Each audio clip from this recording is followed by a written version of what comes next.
Once again, I thought I was about to watch an entirely different movie.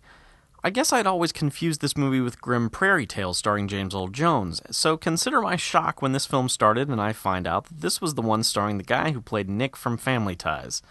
Dead Time Stories is a very low-budget anthology film that has a beleaguered uncle telling his nephew 3 bedtime stories. Partially poking fun at how horrible most fairy tales are for kids, the first story involves murderous witches, the second is an updated version of Little Red Riding Hood, and the third is a dark comic take on Goldilocks and the Three Bears. The witch tale is pretty weak, although it's bolstered by some surprisingly strong special effects for such a tiny budgeted film.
Red Riding Hood is the most intriguing of the three, as the big bad wolf is actually a werewolf whose meds to put him out before transformation are mixed up with Granny's medication.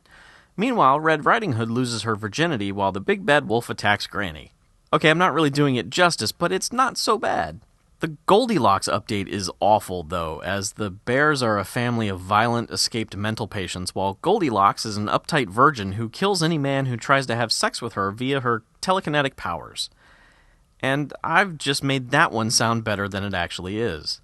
Thing is, if I just wanted a bunch of weak anthology stories, I'd just watch reruns of that show Monsters. The 3 little pigs were blown out of their digs, and their houses and huts were despoiled. The wolf huffed and puffed till the pigs cried enough. How can this wicked monster be foiled? 2 piggies were eaten before he was beaten. Down the chimney the wolf was hard-boiled. It's no wonder why